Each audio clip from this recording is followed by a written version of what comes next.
Hello and welcome back to Blue Rising, your home for all things Birmingham City. I'm Ellen Ellard. My name's Richie Driss, and it being the first show of February, it's a huge one, Ellen, isn't it? It is indeed. We have transfer window analysis, of course, a look back at the big games from the weekend and talking all things Blues, as usual. But before we get stuck in, it's time to reintroduce our very own head of the Strikers Union, or so he says. Head of the Strikers Union, CEO, what's the job title? CEO. CEO of the Strikers Union. Officially covers it, yeah. Okay. Voluntary role? It's sadly, it's a voluntary role. And as always, we have a brilliant guest today, Patrick Roberts. Congratulations, firstly, for your new contract. Thank you. How does it feel to have permanently signed on? Yeah, it feels great. It's been in the works for a while, so just glad to get it done and focus on the rest of the season. Such a positive start to your career at Birmingham City, but what was the moment where you thought, yeah, this is where I'm going to stay, this is where I want to sign for? I think a lot of factors. Obviously, I was playing every week, and I obviously knew the manager beforehand. Fan base is great. Team's obviously ambitious, and you can see that from the outside. And yeah, my family was happy as well. So there's a lot of positives, and just glad to get signed and can just carry on with the rest of the season. How important was it, your relationship with the manager in coming here? Yeah, a lot. I think a lot in football, you speak to kind of have that kind of relationship, whether it's the manager or staff or whoever. But I've known him obviously for 10 years. It's a while ago since I worked with him, but being back with him, I knew what kind of character he was and kind of man he was. So it was kind of easy to fit in. And yeah, just to learn the way he kind of wants to run the team, and I'm quite adaptable in that way, and I can learn quite quickly. And I think that's a big positive of me being here. So yes, I'm glad to be here, and I'm enjoying it so far. So long may that continue. Does the way that Chris wants the team to play suits your style of play as well? Does that come into it? Yeah, I think so. I mean, I'm a player. I like to play freely. He has that in the last few games. He's kind of made that more apparent, and he knew what kind of player I was. He had me like when I was younger, a bit older now, but still the kind of same characteristics and energy. So yeah, I fit in quite well, and I knew how he wanted to play, so it was quite easy. So that role that you play now for Birmingham, is that similar or different to the roles that you've had with the other teams that you played for? I don't think so. I think a lot last year when we got promoted, I did the kind of similar role. I was very attacking, but also the defensive side was very important. In this league, you need to have both sides of your game, and I knew the league, so it's important. But like I said, I'm experienced in this league, and I kind of knew what it was like to play in it. So I think bringing me in was obviously a choice they wanted to make, and I'm glad to make it permanent now. Speaking of the experiences that you've had, you've been in Scotland, you've been in Spain, you've been in France as well. How do those different experiences help your football career or education? I think just adapting quickly. Like you said, all different countries, different kind of obviously training ways or cultures, and I adapted to that really quickly. But being in England, there's only one way to play, and it's you give everything on a match day and training, and obviously show the fans how much you can do and make them enjoy it at the end of the day, and hopefully that's what I can bring. I think when you look at the list of clubs you've played for, and particularly Manchester City, have such a clear identity when it comes to the style of football that they want to play, but then also the clubs in the City group play as well. For you, seeing Birmingham City sort of come to the fore with, people know what a Birmingham City team under Chris Davis is going to play like, how important is that for you to have that clear identity? I've seen the way that obviously last year the world record points and stuff, and I've seen the way they kind of played, and when you come, it does take a bit to get used to. No matter what other clubs you play at, every style is sometimes a little bit different in a way. So in terms of that kind of intensity and stuff was a bit different, but in terms of football, when you get the ball, it's 11v11. It's the same, and each team are trying to win. So we'll do that, but to play the way we do, the high pressing and the intensity, I think helps us. And bringing lads into that, you've got to kind of get them up to that, and get everyone together as a team and get everyone in as one to challenge for what we obviously want to do at the end of the season.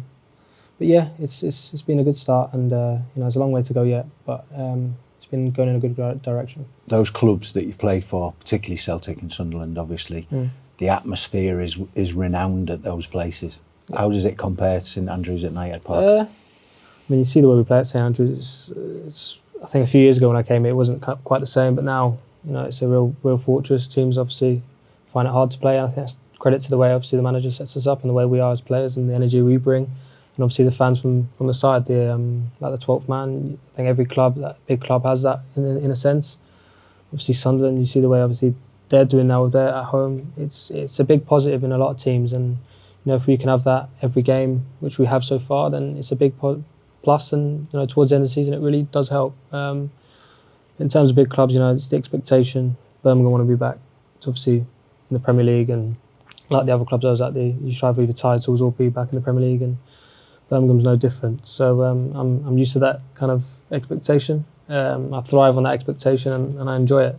Not every player can cope with it, can they? That's the important part, is thriving on it. Yeah, I think it's when it's the nitty gritty towards the end of the season is the toughest. We had that last year, and you got to have a strong mentality, especially in like maybe playoffs or whatever, and towards the back end of the season, you need to have a strong mentality, and the manager always drill that even now, about even games come thick and fast. You need to have a strong mentality going into games, not just thinking you're going to go and win. You've got to earn the right to win and take it from there. But yeah, we've got a good squad, so it should be good towards the end of the season. As already touched on, first show of February, which means transfer window is now shut. 6 new signings for Chris Davis' side. What do you make of them?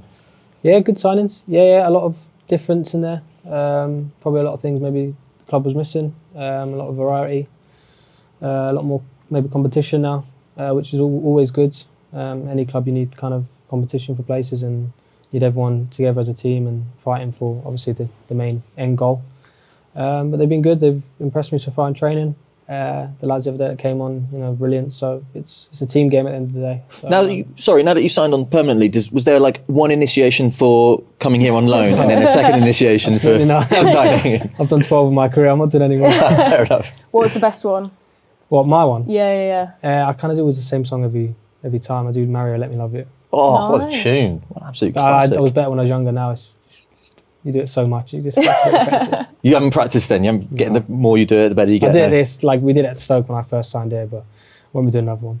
Crowd pleaser though. Yeah. We've mentioned, of course, already the signings and how you are impressed with them. Something we'll talk about later on in the show is just how well they've hit the ground running.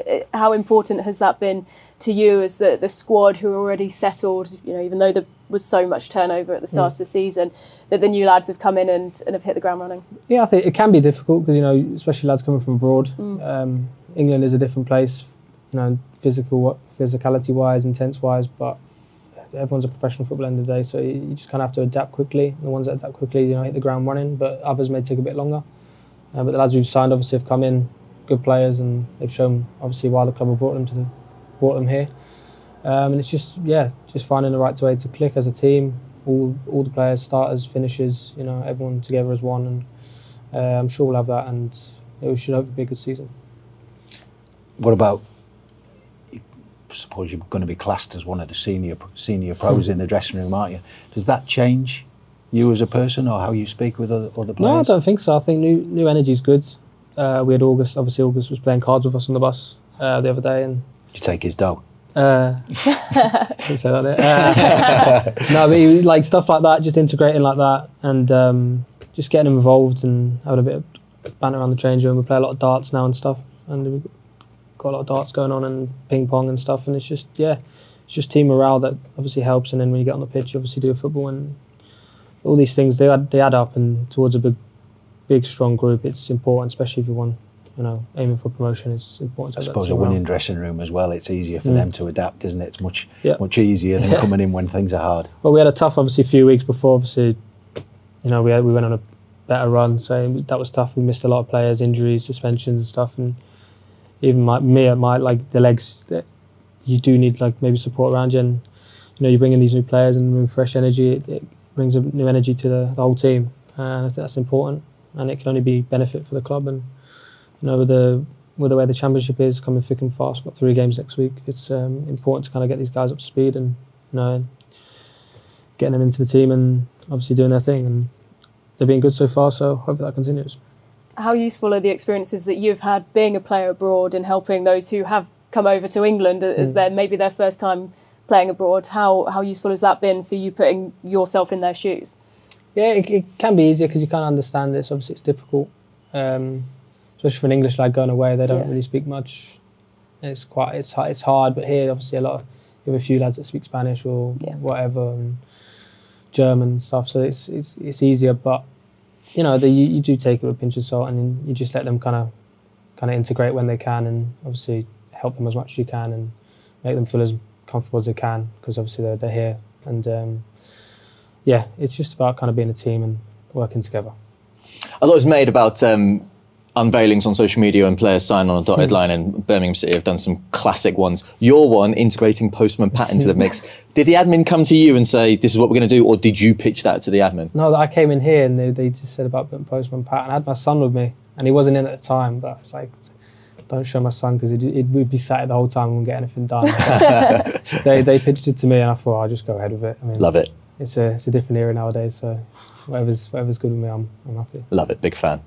Speaking of your son, your family here, you've already mentioned this is a good area for them. How have you found sort of their interactions with the club?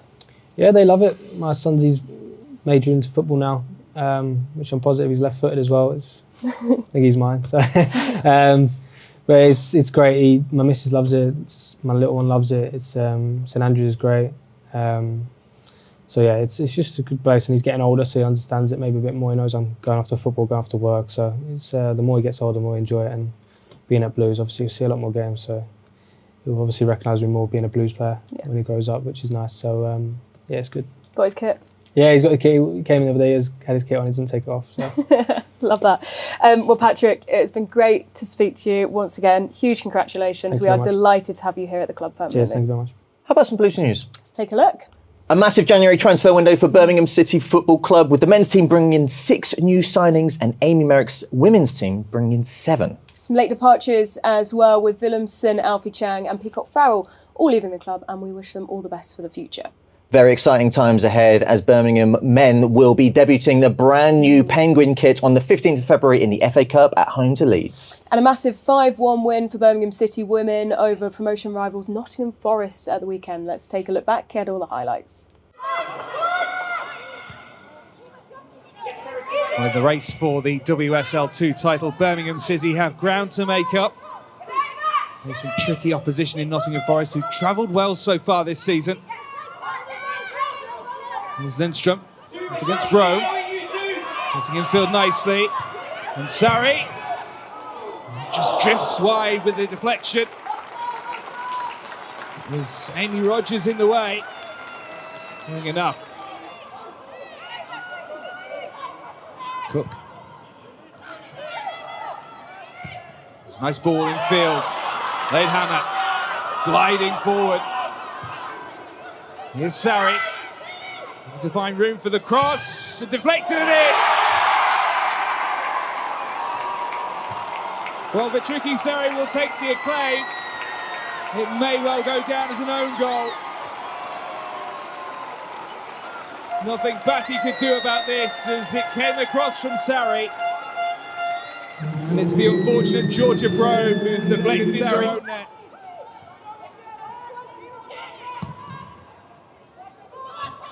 The flick might pay off for Forest here. It's a powerful finish. Joya Mira makes it 1-1 on the stroke of half-time. And their new signing on debut, too hot to handle.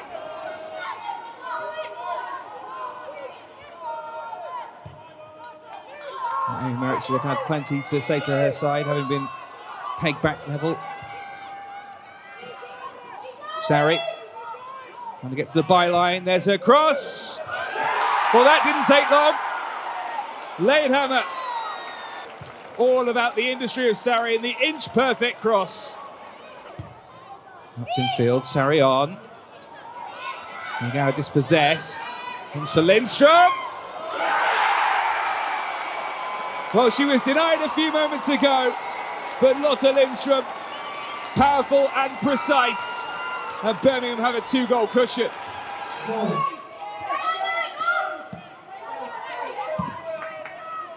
Crossway. To get away from heads. It's a good run, this. And it's through for Lindstrom. And she's got a second. Forest wants a flag, and Forest as Crossway set her up to put it through the legs of Batty.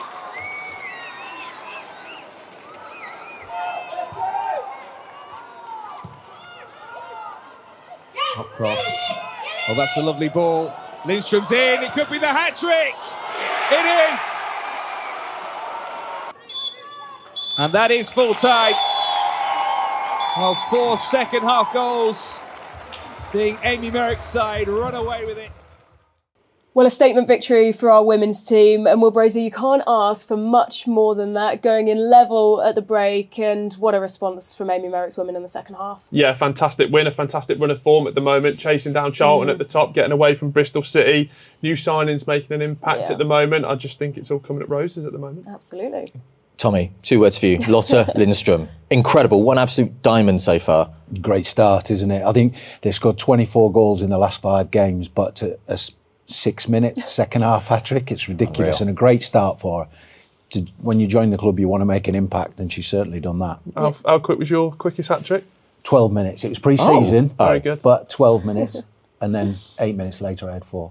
Oh, wow. Yeah, that surprised you, Shit, hasn't yeah, it? no, I'm never surprised by you because you're a great player. That's not a joke. Well, you mentioned, Tommy, how important it is to hit the ground running. Of course, she's a player who brings a huge amount of experience in this league. She's won the division with London City Lionesses. It's great to get it in on loan. We know what she can bring. How important is that experience going to be when you're in a title race? Huge, because it's players that have been promoted before, experienced what it takes to get over the line, and not going to be scared when it gets a little bit tight later on, because it will. It's such a difficult division to get out of. So having those experienced players and 7 new faces in the dressing room, there's a lot of experience in there, as well as a mixture of youth and foreign players. So it's about how the dressing room settles, but certainly just looking at the last 5 games have been outstanding. It feels clear as well, doesn't it? Like, I know there's 2 automatic promotions, but it just feels really clear that we are going for that number 1 spot, just to make sure there's no doubt, especially of what we experienced on the last day of the season last year. It's going to be first, and that's the way we're going. And speaking of last day of the season, this season, who's it against? Charlton Athletic. So potentially a title deciding match. We'll have it wrapped up by then, I think. that ideal scenario to have it wrapped up before that, but it's mouth-watering to have another tie at the end of the season where it's winner takes all. Absolutely. Goals kept coming for the men's team as well at the weekend as we beat Oxford United by 2-0. Let's take a look back at the highlights.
Great win away from home for the Blues, and that's 7 goals already for the Duck this season, which is brilliant and also very encouraging to see the Blues on the road finally gathering some momentum, Tommy. Yeah, I think it's been rare that we scored the first goal away from home, but for me, watching that game, I think it's arguably the best away performance of the season. Things just seem to click straight away, And obviously, another great ball whipped into the box. You get the own goal and then a fabulous second goal. So outstanding away performance, really. Speaking of that second goal, 3 new players involved in the build-up to it. And then if you look, obviously, with the Duck as well, signing over summer, 4 players who have signed this year involved in the goal. It's a brilliant statement for the business that the club's done. Yeah, I mean, Kai Wagner's come in and hit the ground running like no man's business. And even Vicente, when he came on with that cheeky back heel linking up with the Duck, that's something you probably wish to get after a couple of months of playing together, don't you? But I just thought, like Tom said, it was a real complete performance from back to front. I thought Phil Newman had one of his better games, one of his best, definitely away from home, linking up with Clara really well, and just Big John in the middle. I think it was his first start, was it? I think coming in. But they've just been absolutely phenomenal as well. So we needed the new signings. I think the quality that's come in has been absolutely phenomenal, and the size of the squad, but the quality of the squad now is, I mean, January is supposed to be a depressive month, but for me, it's been one of the best so far. I just think when you look at the strength of the bench, so the manager has options. When he looks over his shoulder, he wants people that's going to make an impact in the game, and that for me is the key to how successful the recruitment's been. And like you say, for those young players to come in to the building, the advantage in the January window is you play straight away. You haven't got that pre-season. You get through that, and then you make an impact straight away. I think it's Why great. do you think that's happening here now? Because even with Ibrahim Osman, like he's hit the ground running. Wagner, August Priss with the layoff and everything like that. It feels like everyone in here knows what they're doing straight away. Is that because of the environment they're coming into? Yeah, I think that's just, the harder you work on the training ground, the quicker you gel. And you can clearly see that they're gelling quickly. Yeah. And 3 or 4 attacking players coming in, a couple of defenders. I suppose John you would think of as a defensive midfielder. Big John, you've got to give me Big John, sorry. Full names, please.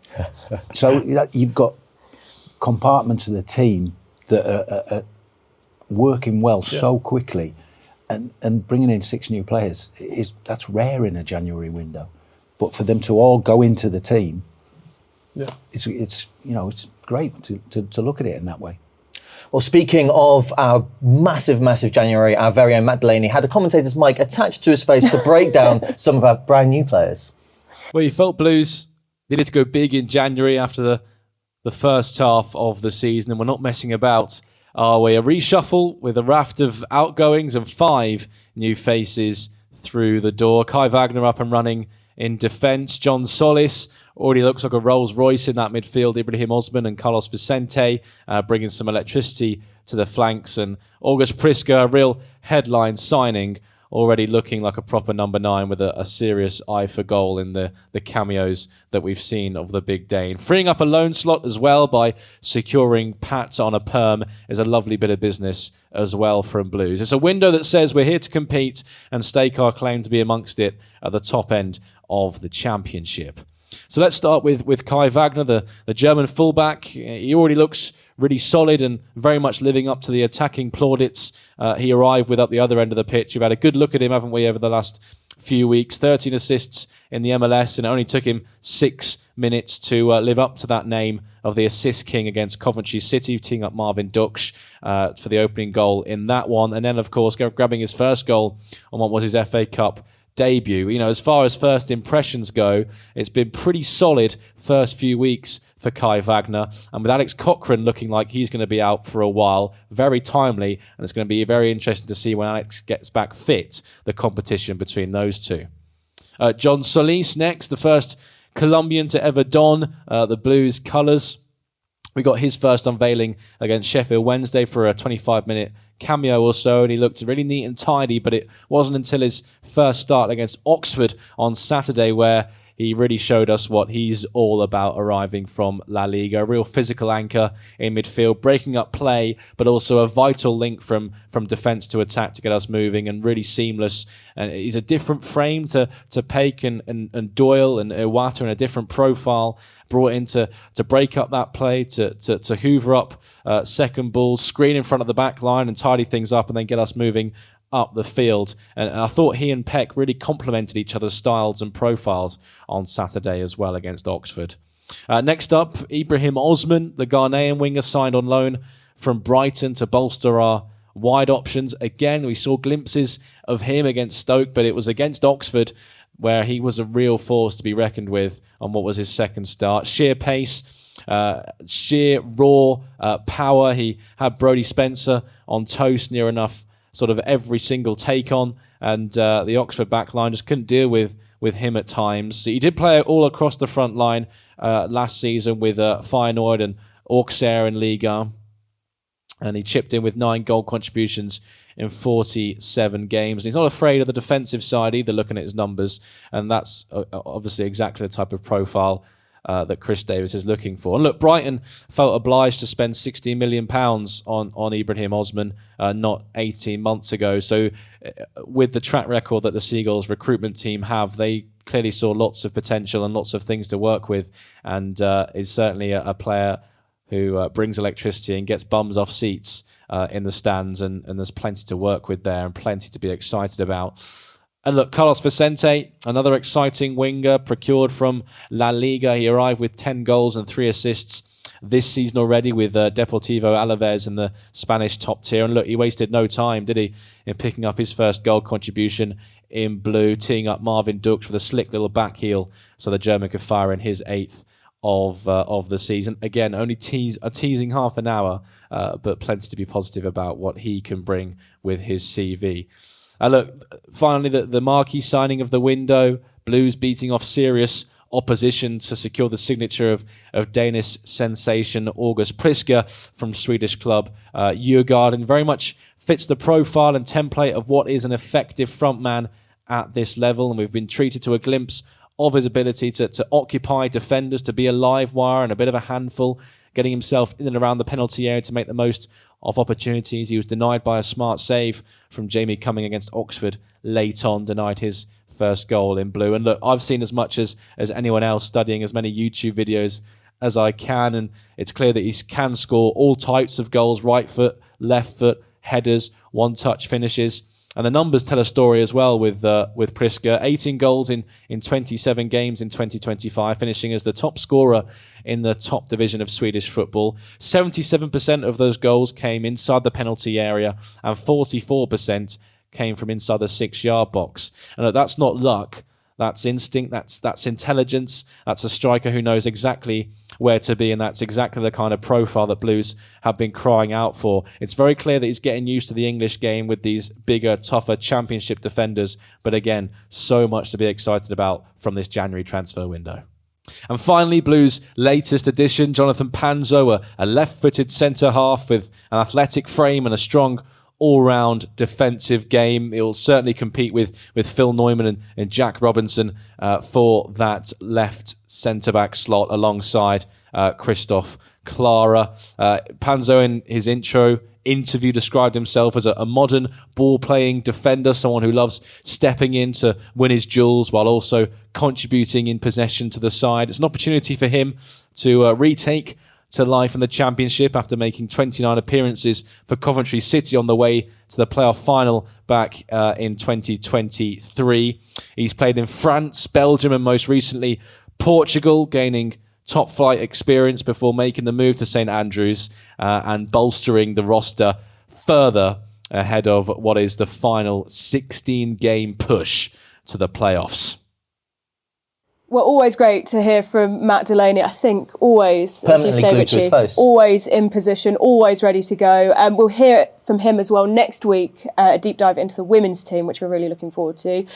Tommy, Will, favourite bit of business in this January window, men's or women's? I'll let you take your pick. Well, as a paid-up member of the Strikers Union, I'm going for Priska and Lotta. Love that. I think goals already from Lotta, but I think they're on the way from Priska too. I think Big John stole my heart just from the announcement video to the way he came on at Sheffield Wednesday and just put himself about, but delicate touches for a big man.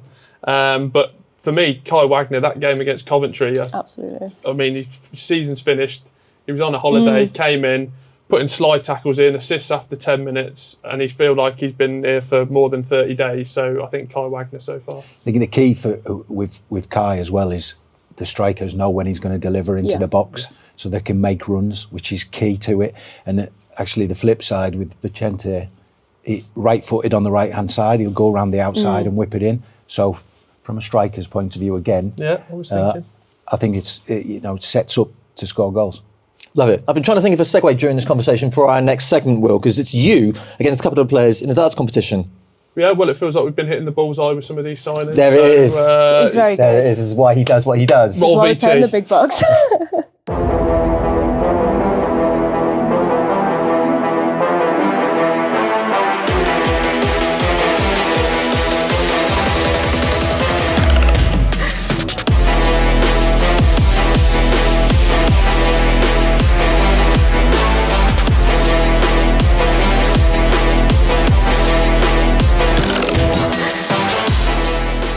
Right, it's a very special day. I'm joined by two wonderful gentlemen, Marvin, Kai. Welcome to the Darts Challenge. Kai, are you looking forward to it? Do you like your darts? Yeah, I love that. Yeah? So I'm ready for it. Okay, wow, that was good. You're all ready to go, Marv? How are you? Same. Yeah? Yeah. Out of 10, how much do you love your darts? 9. Incorrect. Should be 180. Let's get into it. Gents, the rules are very simple. You've got 12 darts, 12 after Tom Brady, 12 apostles. Obviously, you know that already. High score wins, loser forfeit. I'll probably lose, so you can think of something creative. Okay? Don't be smiling at that, because I've got it in me. Marvin, you elected to go first. Game on. Let's play darts, I'm afraid. Oh. Brilliant, yeah. Well, at least I know I won't be losing. Kai? Interesting. A few chuckers in. Just by looking at me, gents, do you think I'll be good at darts or bad? I would say you are good.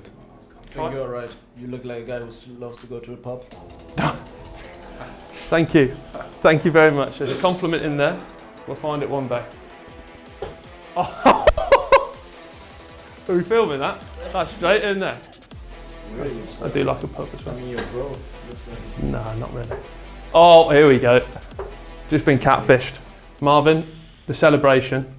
I love it. I've done it on camera, I'll show you later. I don't do it as well as you. But are you just so pleased to see, obviously, me scoring, doing it, and see how well the fans have taken it on? Yeah, for me it's a special celebration. It's about my best friend. I had in my past bad years, and he was every time there for me and helped me. And with this celebration is for me to him. Thank you. In terms of how you've adapted, because I think we spoke before, that Coventry game, 5 minutes in, you're whipping a crossing for him. Was it almost good to just throw yourself into playing for Birmingham City rather than have to wait? Yeah, no, definitely. I mean, I couldn't think too much about it. I said it before, like I had 2 days before the game already. Was not even sure if I'm able to play. Just had like a really hard bike session down in the gym and like just got thrown into the game. Was like really happy about it because I couldn't think like too much about it, and just to start the game like that, get a first win right away, get my first assist right to Marvin. Like I said last time, we choked a little bit in the morning in the car. I said, I was going to say, did you drive in together? Yeah, we drove in. He picked me up in the morning straight from the hotel, and then was an early game. Gave him the ball and he scored an unbelievable goal. So 1-1 off round, best of 3. Okay, that's all warm up. Yeah. Because you've got your iron now. Yeah. And here. And there we go. 45 to score. Oh, unlucky, bro. And like 45 to win, okay. You both stepping it up now, that's why you... Oh, that's really unfair, that is. 21, 31. Okay, what we've got there is we had 12 darts and all of a sudden they got called warm-up darts, didn't they? So the competition slightly changed on me and all of us there. Yeah, it's left a sour taste in my mouth, so it's been nice to meet you, but I'm very unhappy. Cheers, guys. Thank you. Thank you. thank you Thank you for stitching me up. Thank you, buddy. Cheers. Bit of post-darts analysis due for Will Brazier. Are you happy? Are you happy with that? Yeah, I mean, That's very editing's patronising. It was, yeah. Well, to be fair, you could be right, Richie, because editing's a beautiful thing. What they won't show is the 2 rounds where I clearly dominated, but all of a sudden the players get editing rights and they've been cut down. So my PDC career's on hold, Tommy, but as Kai Wagner said, I do love a pub. And you do love a pub, don't you? Why would you say that? We love a pub, and we love darts. And on that note, that's all we have time for on this week's episode of Blue Rising. As always, thank you to our guests, Patrick Roberts, and of course, Tommy and Will. We'll see you next week.